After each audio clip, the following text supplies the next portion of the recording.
محکوم‌شدگان نابالغ ما هرچند که جنایت‌های شدید کردگان در این مؤسسه هم وظیفه اساسی هر یک کارمند در این مؤسسه از سر استادا سرکرده تا هم کارمندان تعلیم و تربیت کردن همین محکوم شده‌ای که به آینده در راه راست هدایت شوند.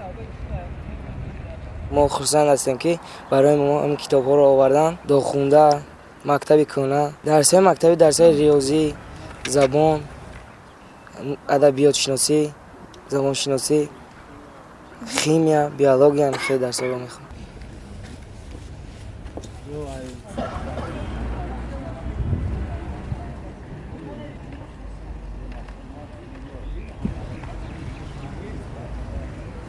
هر یکی شما آرزوی خود را دارید و رو افتاده هم نشوید. آینده خوب شما را انتظار است.